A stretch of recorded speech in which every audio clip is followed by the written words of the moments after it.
Les había recomendado que vean un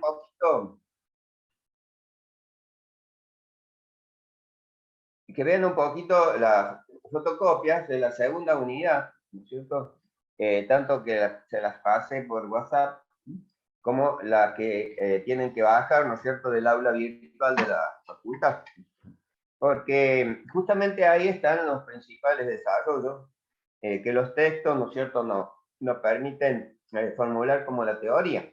Yo acá estoy haciéndole, digamos, una especie de guía, explicando cómo son los procesos para que de ese modo podamos ir identificando, ¿no es cierto?, cuando estemos en la lectura, cuáles son las características de los metales, en este caso no ferrosos. Decíamos en general que también en algunos de estos metales no ferrosos se pueden efectuar tratamientos térmicos, así como las aleaciones hierro-carbono, las fundiciones y también, por ejemplo, los aceros inoxidables, ¿no? Entonces, dentro de los principales metales no ferrosos que vamos a ver, porque es muy variada la cantidad, ¿no es cierto?, de metales no ferrosos que tenemos, habíamos hecho una clasificación. Esta clasificación estaba determinada por la relación entre la resistencia mecánica, que nosotros habíamos llamado con sigma, sigma estática a la atracción, ¿verdad?, sobre la densidad. Es decir, que esta relación nos está indicando que bajo el mismo o bajo la misma resistencia mecánica, si dividimos sobre el peso específico del material, vamos a tener lo que se denomina resistencia mecánica específica, que es una, digamos, relación muy importante que nos permite a fabricaciones, ¿no es cierto?, ante una misma resistencia mecánica, efectuarlos con materiales más livianos, en este caso metales más livianos. Entonces esa propiedad va a ser bastante importante a tenerla en cuenta, ¿no es cierto? Por ejemplo, nosotros tenemos en la fabricación de los automóviles, muchas piezas que en el origen, ¿no es cierto?, de esta industria eran de acero. Grandes estructuras, tremendo peso teníamos, ¿no es cierto?, en esta condición. Por ejemplo, las llantas de ruedas, ¿no es cierto?, eran de fundición de hierro, ¿no es cierto? Después se usaron, ¿no es cierto?, en la industria moderna, las ruedas de acero estampado. Es decir, que habíamos mejorado el diseño, pero siempre dentro del mismo material. ¿Sí? Y hoy en día, ¿no es cierto?, se están utilizando aleaciones livianas, aleaciones, digamos, de aluminio o aleaciones de magnesio. Esto hace que para una misma función del vehículo, es decir, que se pueda trasladar sobre sus ruedas, nosotros estamos utilizando materiales mucho más livianos.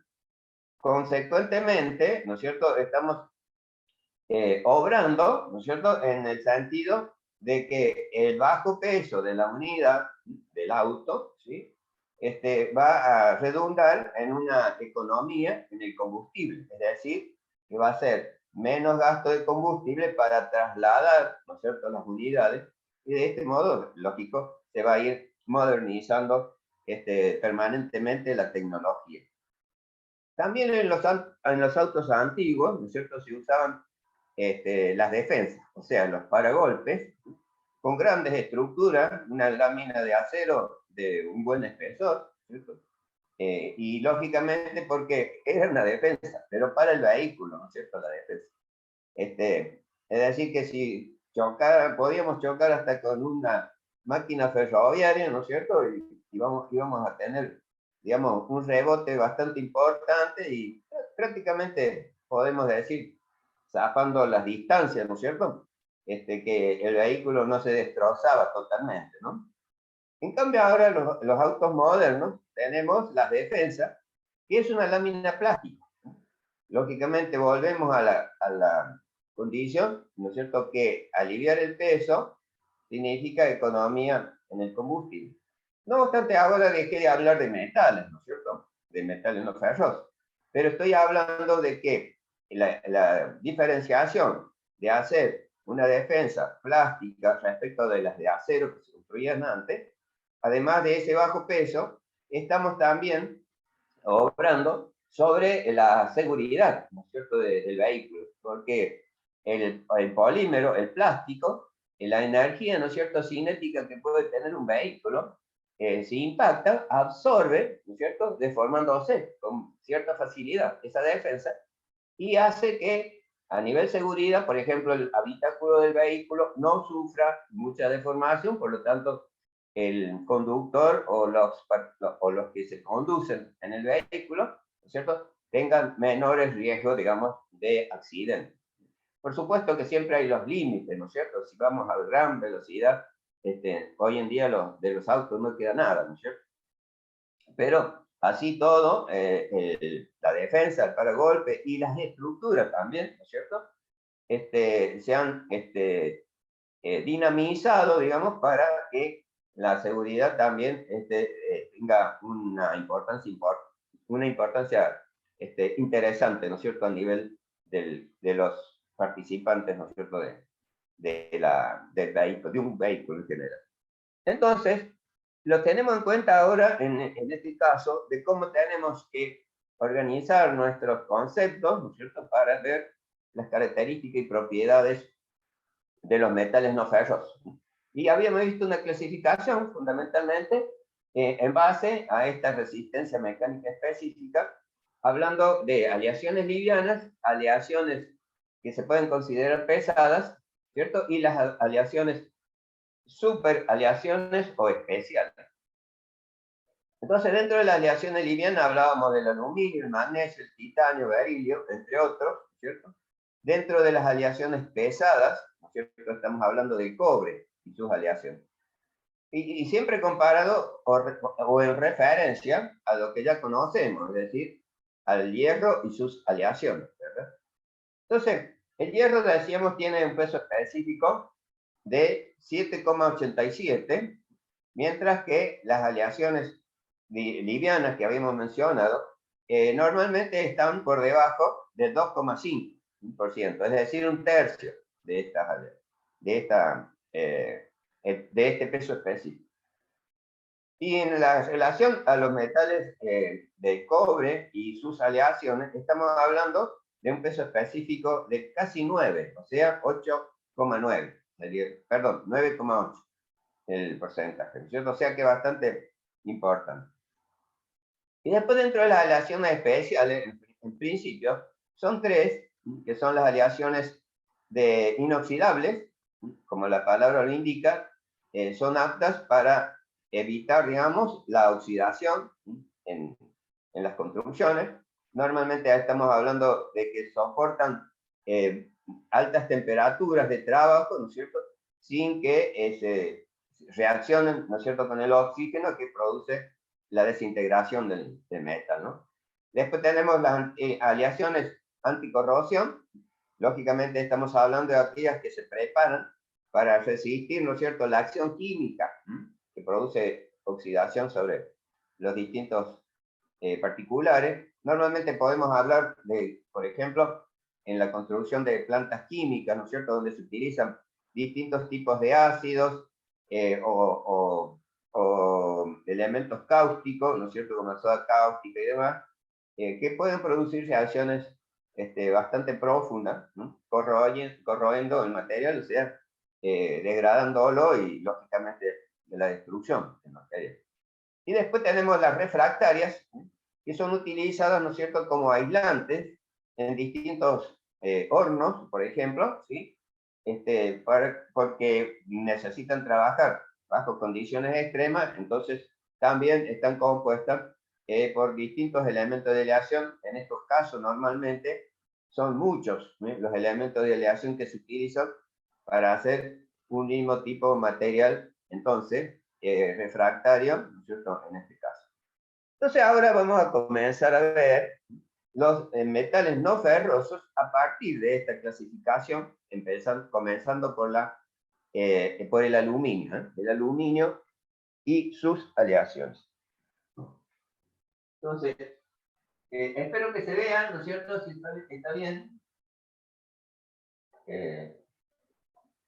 Vamos a comenzar.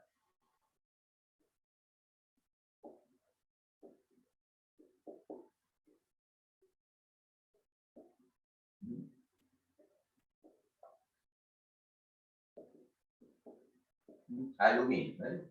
Entonces, el aluminio, cuyo símbolo químico, entonces, es Al, como están indicados. ¿Sí? ¿Se ve bien ahí el pizarrón? Sí, se ve bien. Bueno, perfecto. Bueno, decimos que, como definición, el aluminio, ¿sí?, es el segundo metal en la corteza terrestre en importancia y constituye el 8%. El segundo metal de importancia, el 8%. Naturalmente estamos hablando que el primero, ¿no es cierto?, es el hierro. Bien. Este metal se presenta en la forma de minerales, es decir, en compuestos,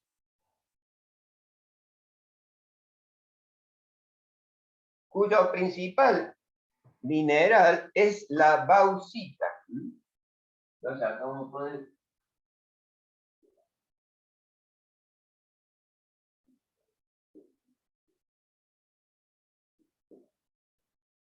la bauxita.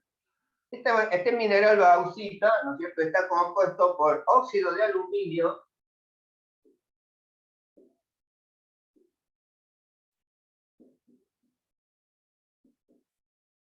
hidratado, es decir, que contiene agua.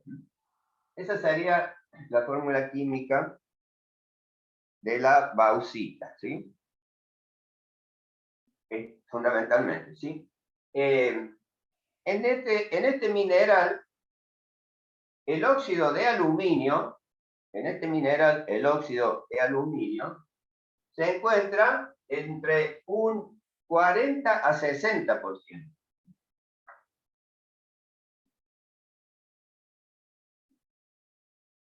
El óxido de aluminio, lo vamos a poner aquí, ¿sí?, se denomina alúmina. Y como digo, en el mineral bauxita, esta alúmina constituye el 40 a 60%. Bien. 40 a 60% de aluminio.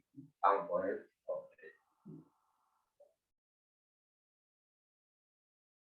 ¿Se entiende, verdad? Este mineral que se denomina bauxita es un óxido de aluminio que se llama alúmina, y esa alúmina contiene de 40 a 60% justamente de aluminio. Bien. Decimos que Argentina no posee mineral de aluminio. Sí se encuentra en Australia, Estados Unidos, Brasil, Guayana, etc. O sea, estos minerales que contienen el óxido de aluminio se encuentran en esos países y no en Argentina, ¿sí? Y cuando estaba en la fábrica Aluar, esa bauxita, ¿qué le importaban? Exacto, sí. Ahora vamos a referir a eso, sí. Exacto. Entonces, decimos, o continuamos en este concepto. El mineral, o mejor dicho, la alumina se encuentra con otras impurezas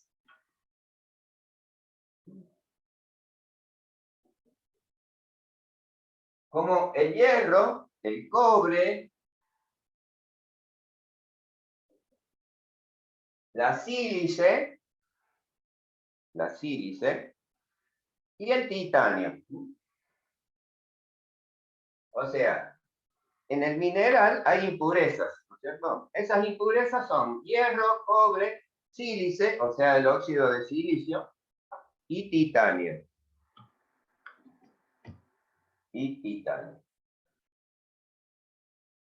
Bien. Punto y seguido. Otros minerales son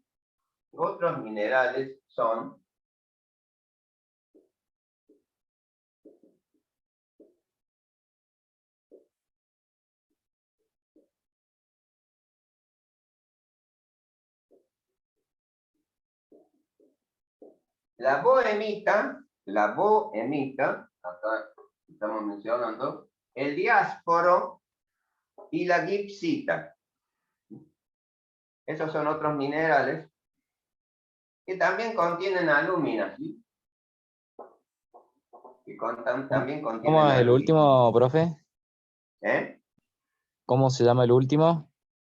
Gipsita, con doble B larga. Gipsita. Bien. Entonces ahí tenemos un esquema de cómo es, digamos, el mineral, ¿no es cierto?, al cual vamos a someter a procesos para obtener el metal puro. ¿Sí? Bien, entonces, para obtener el metal puro, se utiliza el proceso Bayer.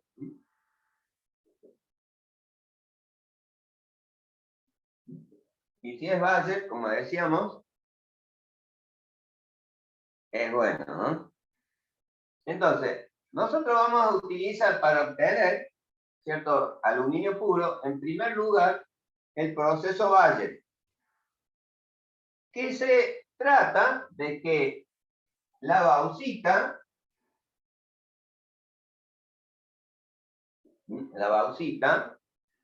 triturada y molida convenientemente, como todo producto, ¿no es cierto?, que va a ser sometido a proceso, se reacciona con el hidróxido de sodio,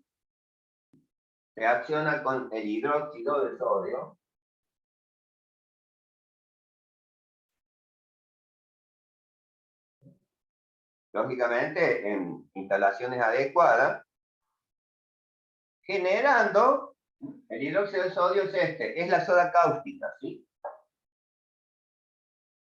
Este hidróxido de sodio se hace en autoclaves, es decir, a presión de 6 atmósferas y a la temperatura de 240 grados. Se acaba poner.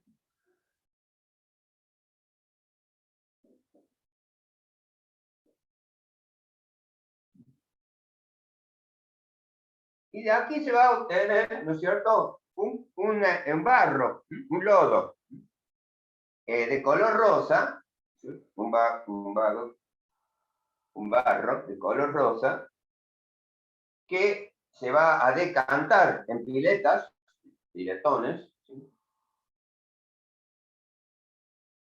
Y luego, ¿no es cierto?, de esa decantación, el líquido que va a sobrenadar en el vaso se vuelve, ¿cierto?, a reaccionar en la bauxita y ahí se genera un ciclo, ¿no es cierto?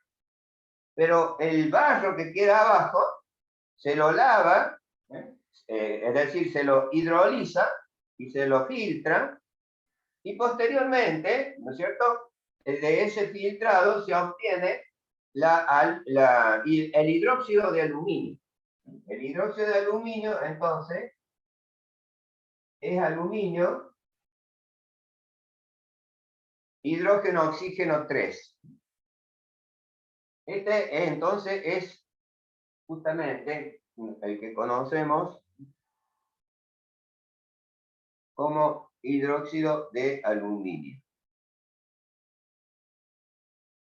Este hidróxido de aluminio se va a calcinar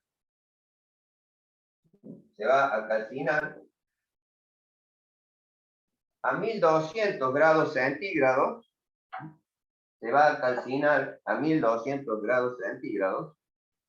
y de ahí vamos a obtener la alúmina anhidra. ¿Cómo se escribe hidróxido de aluminio? Al. ¿Cómo, Mario? El hidróxido de aluminio, ¿cómo se escribe? Al, paréntesis, HO. Claro, hidróxido, 3, 3. Listo. porque el aluminio tiene valencia 3. Entonces, lo que obtenemos ahí, el concentrado de el óxido de aluminio, que por no tener hidrógeno se denomina anhidro. Este es el óxido de aluminio o alumina,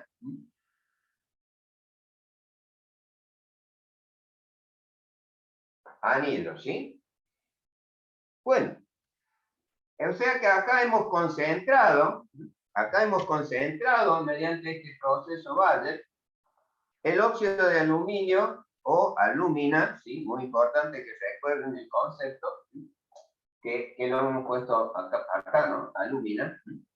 Y esta alúmina, ¿no es cierto?, nos va a servir para, digamos, obtener el aluminio a través de la electrólisis.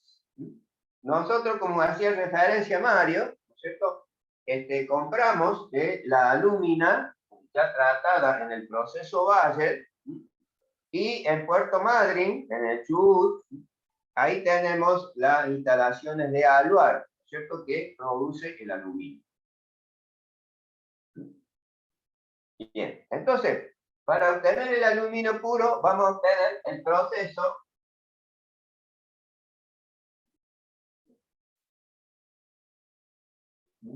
denominado Hall-Héroult, que es un proceso electrolítico.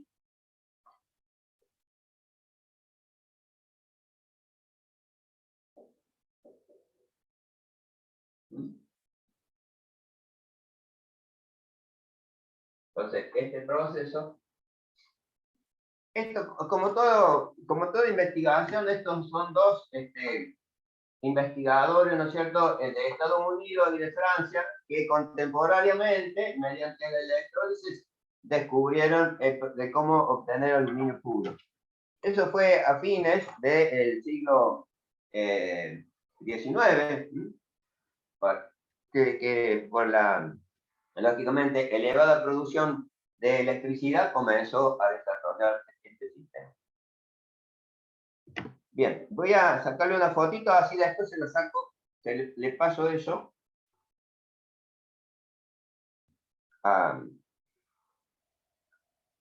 por WhatsApp.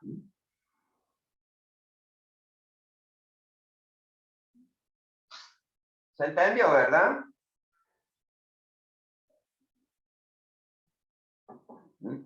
Del proceso Bayer, que se tritura y se muele la bauxita, se la reacciona con hidróxido de sodio, y después de ahí se obtiene, lógicamente a presión de 6 atmósferas y 240 grados, se obtiene el hidróxido de aluminio, que calcinado a 1200 grados, se obtiene la alúmina.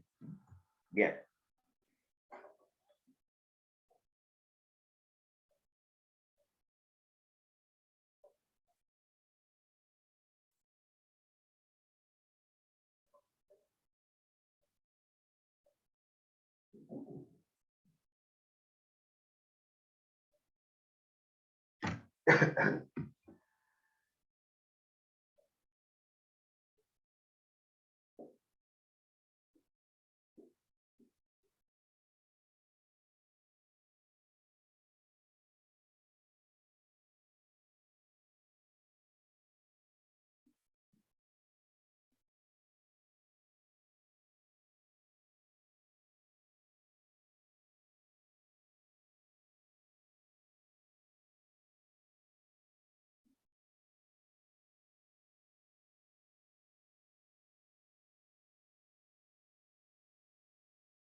Bien, entonces tenemos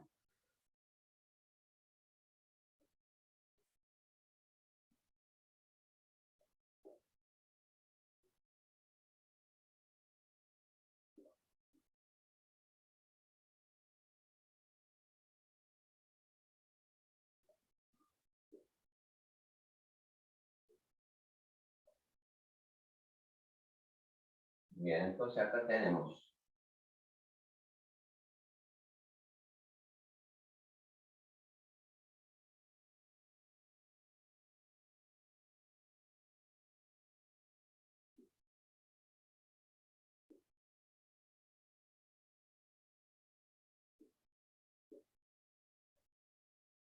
Bien, entonces acá tenemos la cuba electrolítica, ¿sí? Que normalmente es una caja, ¿no es cierto? Una carcasa de acero. Después tiene material refractario en sus paredes. La primera de aislación térmica y la segunda de eléctrica y luego de aislación térmica. Y aquí, a través de los electrodos de carbón que tenemos en la parte superior, ¿no es cierto? Va a generar corriente positiva, ¿sí? Y va a reaccionar con el baño líquido, ¿no es cierto?, a la temperatura de 960 grados, de la alumina que habíamos obtenido en el proceso Bayer, ¿sí? Y esta es un compuesto también del tipo mineral, ¿sí? Que es la criolita, la criolita o también fluorita, ¿cierto? Que es el compuesto que nosotros habíamos identificado en la tabla de dureza de Mohs, ¿cierto?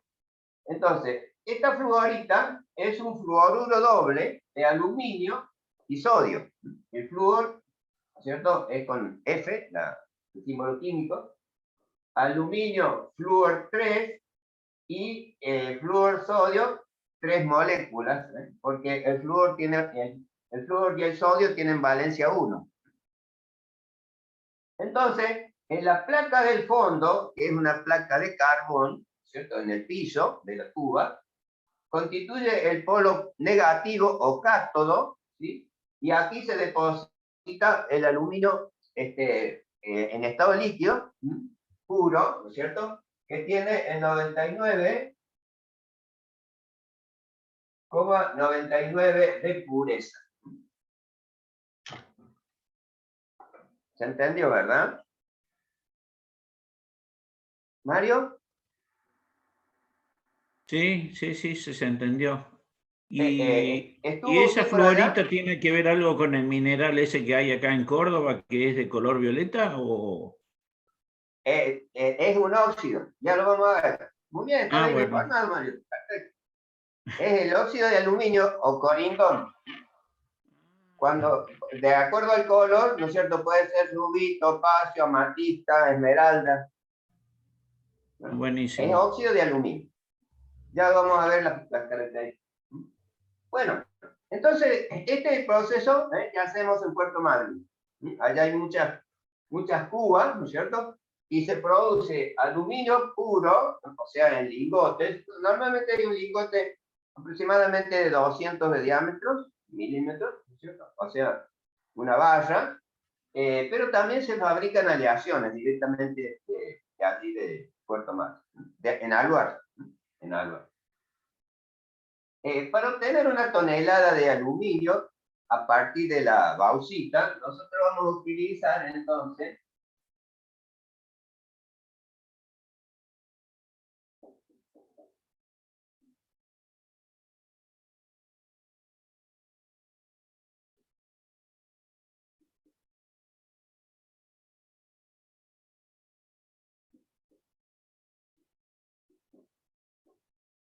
o sea, más o menos, ¿cierto? Estamos hablando de que para obtener una tonelada de aluminio hemos utilizado 4 toneladas del mineral y de ahí nos han salido 2 toneladas del óxido de aluminio anhidro y luego vamos a tener entonces 1 tonelada de aluminio electrolítico, ¿sí? Y para eso hemos utilizado 0,30, 0,30,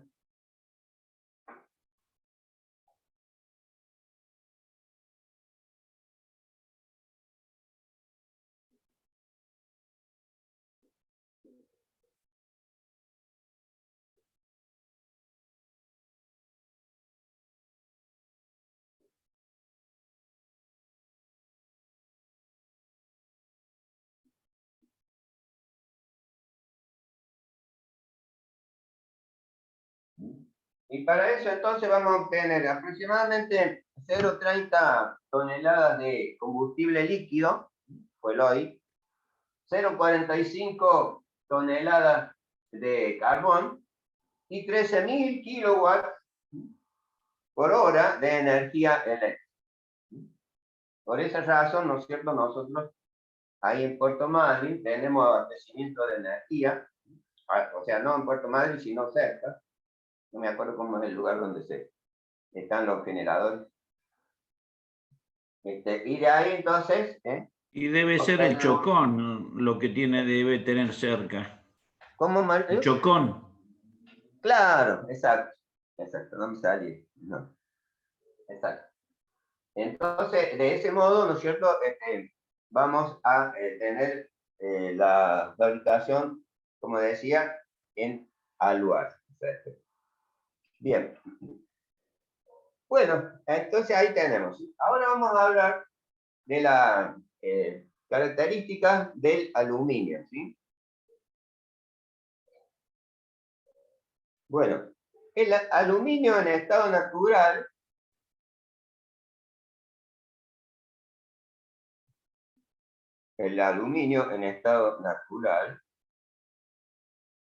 como el hierro,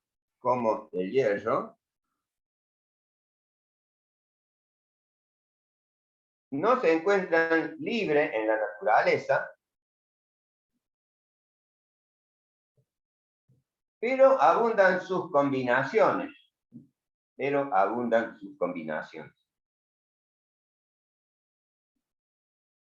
Como óxidos, hidróxidos y silicatos.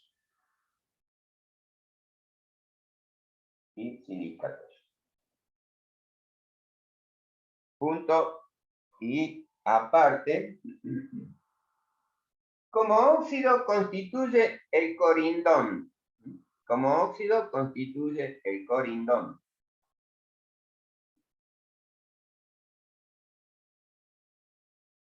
Que si es rojo, se denomina rubí.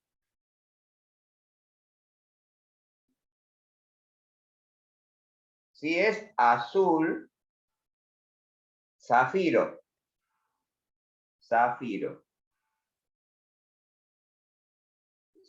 Si es violeta, es amatista.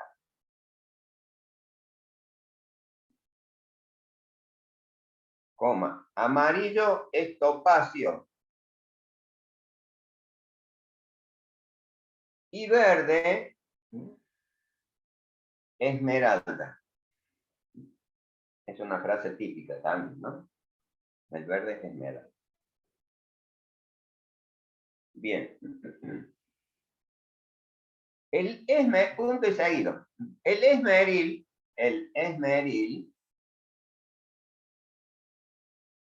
es el óxido de aluminio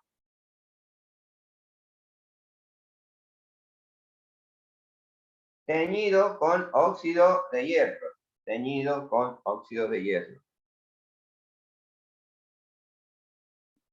Es muy utilizado para el trabajo del vidrio y de los metales por su elevada dureza.